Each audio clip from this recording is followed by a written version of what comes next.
Not all forms of marketing are created equal. To be clear, here in this community, we praise progress over perfection.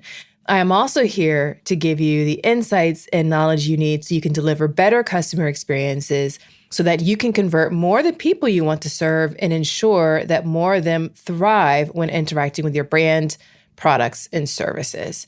So in today's episode, I'm going to walk you through the 5 categories of my inclusive marketing spectrum, something I normally have only previously covered in the curriculum in my course, Inclusive Brand Academy. Today, I'm happy to share that with you. I'll also drop a link to Inclusive Brand Academy in case you'd like to check it out and grab it for yourself. The first category on the spectrum is, of course, not where you want to be. The second category is a market improvement, but not really where you want to stay. And the last 3 categories deliver better experiences overall, with the last 2 categories being ideal. Now, I do want to note that this spectrum is fluid. As a brand, you may deliver certain experiences that are in one category and others that are part of another. How you serve certain customer groups may appear in one category, and how you serve other customer groups could appear in another. The goal here is to open up your awareness so you can make intentional choices about where to focus your efforts and make improvements.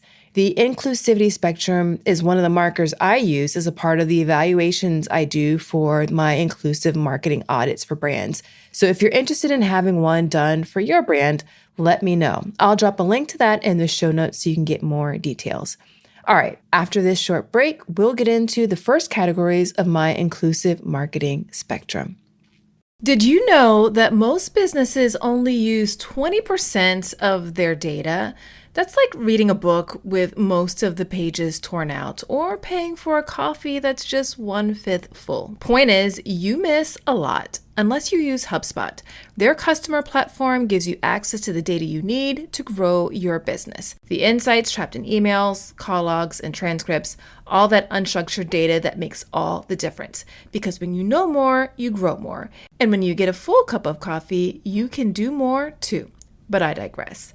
Visit HubSpot.com today. The first category on the inclusive marketing spectrum is exclusion marketing.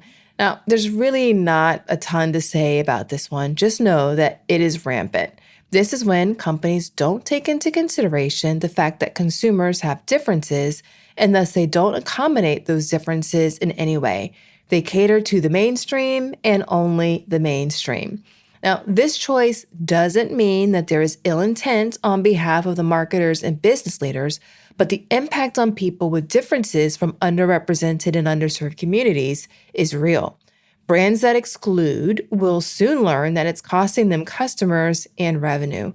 So hopefully they'll get hip to the fact that they should be intentional about including more people in their marketing. Now, as I mentioned in the introduction, this form of exclusion may be what you engage in for customer groups you've decided aren't your area of focus. Now, when I describe exclusion marketing, I don't mean that these customers aren't welcome in your business. If they come to you, I'm sure you'll gladly take their money and gladly serve them. In most instances, marketing that excludes means the marketing and the customer experiences you deliver don't do anything to acknowledge the specific needs of a group of customers with a shared identity. So for instance, if your marketing does nothing to intentionally include people over the age of 50, they may still be welcoming your business, but it means that all your focus and attention is on customer groups that don't have this identity. Of course, excluding certain groups or not being intentional about including them in some way is your choice to make. Just know that in making this choice, you're likely going to convert a whole lot less people who have this identity. All right, the second category in the inclusive marketing spectrum is what I like to call raise your hand if you're different. All right, so I don't want to rail too hard against this one because in this instance, brands are trying, but the experience they are actually delivering is falling short. And it doesn't make the actual consumer feel good in many instances. And we can all agree that making consumers feel some type of way isn't a good thing. It causes unnecessary friction that could cause them to walk away from you and never look back. So, why is this approach something you want to avoid? Because people have different relationships with that thing that makes them different. And sometimes their relationship with what makes them different is fluid. They don't always want to have to bring it up, think about it in a specific moment, or have to let strangers know about their difference to get their needs met. So, as marketers and business leaders, if we can avoid making this a part of the customer experience, let's do it. All right, so my favorite example that illustrates this comes from the great Shonda Rhimes from her book, Year of Yes. Here's a clip of Shonda talking about a specific experience she had where basically she was faced with the choice of whether or not to raise her hand to acknowledge that she was different. You tell a story that you kind of dawned on you one day when you were trying to buckle a seatbelt in an airplane and you couldn't. I got on an airplane. I was going to New York from LA, and it was like a first class seat. You know, they're bigger, and I was like, this is going to be really comfortable. I got in my seat. I took off my shoes. I pulled out my book. I went to buckle the seatbelt, and it wouldn't buckle. And I thought to myself, well, something's wrong with the seatbelt. It's broken. And it wasn't the seatbelt. It was me. And I thought, well, I could get a seatbelt extender. I could ask the airline attendant to give me a seatbelt extender, or I could die and not have a seatbelt extender, and maybe the plane will crash, or I'll fly out of my seat when we take off. And I decided that I would risk it and just fly out of my seat because I wasn't going to say anything. In the book, Shonda goes on to say how she ended up losing 100 pounds, and it's a wonderful story, but her weight loss isn't the point here. The point is, she would rather die than say something to the flight attendant about what she needed. Another example, this is very common at restaurants. As a gluten-free person, I don't feel any shame about being gluten-free, but sometimes I absolutely hate being the person that has to ask all the questions at the restaurant or to have to request a special menu. Sometimes I just want to walk in and order off the main menu without having to ask any questions and just be like everybody else. One other example of this is when someone who speaks another language, and for instance, they're in an area that has a decent percentage of the population who speaks that language. So let's use Spanish, for instance. It can be frustrating for customers to have to go and ask a worker if they speak Spanish. Again, they are having to raise their hand to see if it is possible for them to get what they need. A better option that I've seen in a few places, I think Target was the first place that I saw it, they had the workers wear a name tag that said, Hablo Español. So it was clear to a customer that this was someone who could help them, and they could just approach them, quote unquote, normally without having to ask the question first, whether or not the person spoke their language. All right, these two categories on the inclusivity spectrum really isn't where you want to be. Now, I just want to reiterate, though, the raise your hand if you're different is still better than not being inclusive. But if this is where you are, make sure that you're working actively to get to one of these other places with time. So if this is where you are today, just make sure that you put a plan in place to work to move from this category in the spectrum to one of the other three that I will cover after this short break.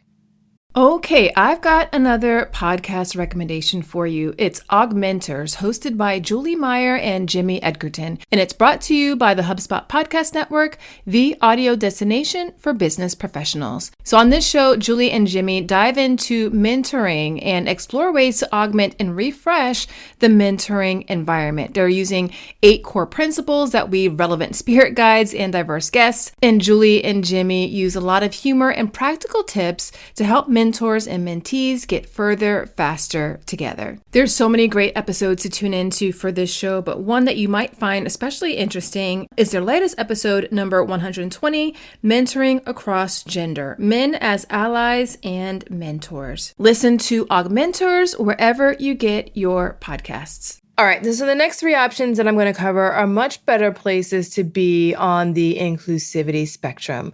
The third category on the inclusivity spectrum is called You've Got Options. This one is definitely a better category to be in than the first 2 that I mentioned. So in this You've Got Options category, it's when you're acknowledging that people have differences and you provide options to them to self-select what it is they need from you without having to call out to someone, a stranger really, that they are different.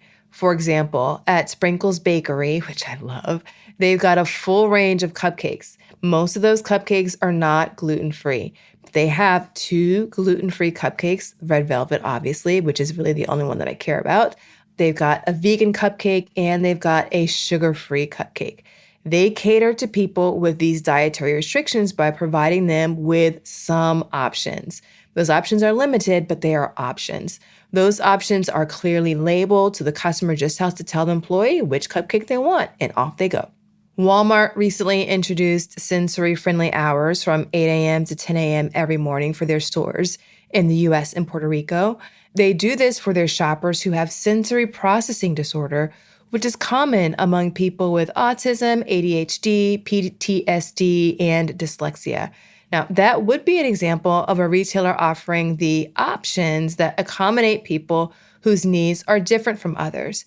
And one other example of the you've got options category on this inclusivity spectrum, I saw this at a theme park a while ago. The roller coaster had an aisle marked for people who have a wider frame and or broader shoulders. So when you're standing in line, you're standing in the long line, and then you get to the place where you're actually about to get in an aisle for the seat that you want to sit in on the roller coaster, you would just go to the one that had it labeled on the overhead sign that this line or this particular seat accommodated people with a broader frame that needed extra space. Now, the beauty of it was that anyone could get in that line, people who needed the extra space and people who didn't. So the option to self-select what you needed without having to call attention to those needs made it a much more pleasant experience. Okay, so the fourth category on the inclusive marketing spectrum is a good one. This is a place where you should aspire to get to if you aren't here already. And quite frankly, it needs a better name, but I'm just gonna work through it right now. So the label that I have for it right now is Your Normal. Normal, my problem with the name is the word normal. Normal is kind of a weird word because really, what is normal anyway? But that's a topic for another day and another episode. But really, sometimes people just don't want to feel different. They don't want to have to think about their differences. They just want to have the same type of experiences with the same number of steps and achieve the same degree of success as everyone else. So anytime a brand can work to acknowledge the ways in which people are different without making them feel different, that's a win. So here are some examples of how some brands have done that successfully. Underwear and shapewear brand Skims makes shopping for undergarments that match your skin tone a seamless experience. If you go to the website and wanted to buy a bra, for instance, there's a large range of shades that make it easy for you to pick the one that matches your skin tone. I'll drop a link to it in the show notes in case you want to see how this works in action. Fenty Beauty has 40 shades of foundation to cover people who have different complexions all over the world. Every shade is covered. No one shade is elevated above the other. A few years ago, retailer Old Navy launched its Bod Equality campaign, which they called a fashion revolution. Now, with this new approach, they removed plus-sized sections from their stores and as a category on their website and put all the clothes together. This way, people didn't have to feel othered by having to go to a different section of the store to find the items that worked for them. One other element of their new way of operating is that all sizes and all styles are the same price. So if a size 6 pair of jeans costs $25, that same style of jean in size 24 would also be $25. Now, it used to be that Old Navy, and this is a common practice for lots of brands, that prices are higher on items for people who don't fit into what is considered to be quote unquote normal. Now, I know this firsthand because a ton of restaurants will charge you extra for gluten-free bread on a hamburger, for instance. So it's kind of not only are you different, but you've got to pay more for being different, which isn't a good feeling. So feeling like you're normal and you aren't being charged a tax because of your difference is a good thing. I think one of my favorite examples of this whole your normal part of the inclusive marketing spectrum comes from technology companies. If you buy a new Samsung phone or an iPhone, And you'll see that it is configured to work in so many languages. Same with cars, because the screens that are inside on the dashboard of those cars have words on them, right? And this even works with cameras. The choose your language functionality is already built in. So people who speak Spanish, French, Portuguese, Japanese, or Hindi can easily go in and select which language they want to use the product in, and everything changes. This whole language thing works in retail settings as well. About a year ago, Jonathan switched cell phone companies because of the phone that he bought. Now he has a different phone, and I asked him if he wanted to come back to the company that I was on, and maybe we could save with a family plan. He thought about it for a minute and then decided to stay where he was. Why? Because the guy who works in the AT&T store is bilingual, and Jonathan can go into the store without me and ask the questions and get the help he needs because the guy speaks Spanish, and the process is seamless. He doesn't have to go in and ask if someone speaks Spanish and experience that frustration. I remember when I did my MBA internship with a company in Montreal way back when. Montreal, the language is English and French. So whenever you would go shopping, I would go into the stores, and the people who were working in the stores, they were bilingual. They spoke both English and French. And so whatever language you spoke to them in, that's the language they spoke back to you in. There was no having to ask, do you speak English? Do you speak French? They just spoke the language, and it was a seamless experience, no matter which of those two languages you were speaking. The key thing here that makes the approach work so well is that it does not center any one identity as normal or right, or even as if it is more profitable or preferred for or by the brand. It just acknowledges that people are different and builds products, services, and experiences accordingly that make the people that they're serving not feel different in any way, shape, or form. Okay, so the last category on the inclusive marketing spectrum is exclusively for you. There are some groups of customers that have very specific needs that make it more difficult to fit into your normal approach that is designed for a broader group of people. That's why some brands have chosen to serve these customer groups by providing products, services, and experiences that are just for them, that address these unique needs. This strategy and approach works both for building entire companies around, as well as with developing specific products and services as a component of your broader offering. Nike has used this strategy as one piece of their product offering on a few occasions. One is with their FlyEase shoe, designed to help you get into and out of your shoe without the need for hands. Now, the shoe and the technology for it were designed specifically to be accessible for people to use, no matter their ability, and was designed in collaboration with insights from the disability community. Another is with their Pro Hijab line of performance sportswear for Muslim women athletes who prefer to cover their heads for religious reasons. Haute Hijab, I hope I'm saying that right, is a fashion company that focuses on Muslim women exclusively, with their principal products being hijabs, including ones made for sport. They also sell hijab magnets and other accessories. Nubian Skin is a brand dedicated to providing nude hosiery and lingerie for women of color. The founder, Ade Hassan, created the company after struggling to find nude lingerie and hosiery that matched her skin tone. I have totally been there, and it's been a frustrating experience. And on more than one occasion, I've totally, unfortunately, looked a hot mess because I've been caught with hosiery that was not my skin tone of nude. Boom. So note, in the previous section, I mentioned that Skims takes the your normal approach, making it easy for consumers to select undergarments that fit their skin tone. Now, this Nubian Skin example falls into the exclusively for you category because it caters specifically to women of color. Some people, particularly those from underrepresented and underserved communities, prefer to buy from people who've catered to them exclusively, and quite frankly, where the people behind the brand share their identity. Sometimes they prefer this than the brands that cater to the masses. So that's just something to take into consideration. And one other example of this exclusively for you strategy is Canyon Bakehouse Gluten Free, a company that specializes in selling, you guessed it, gluten-free breads that are also free of other common allergens for people. We have a lot of Canyon Bakehouse bread in our home, and it is so good. Now, this exclusively for you works for service types businesses as well. Megan Williams is the founder of Black Freelance, an online community that helps freelancers of color thrive.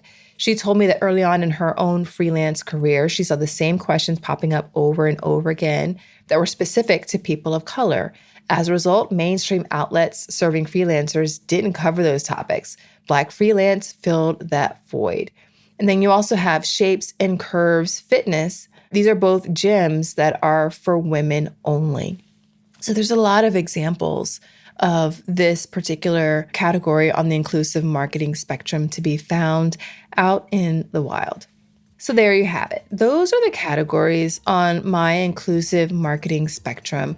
I'm curious to know, where do the products, services, and customer experiences you deliver fall on this spectrum? I'm also curious to know, for you as a consumer, which of these do you prefer and are more likely to buy from? Let me know.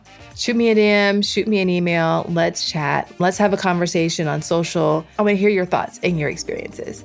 If you like this show, I would love it if you would leave a rating and review for it in your podcast player of choice. It really does go a long way toward helping more people discover the show.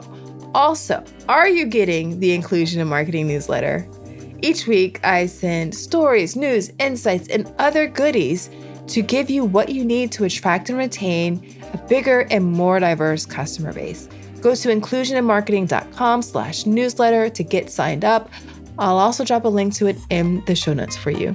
Until next time, remember, everyone deserves to have a place where they belong. Let's use our individual and collective power to ensure more people feel like they do. Thanks so much for listening. Talk to you soon.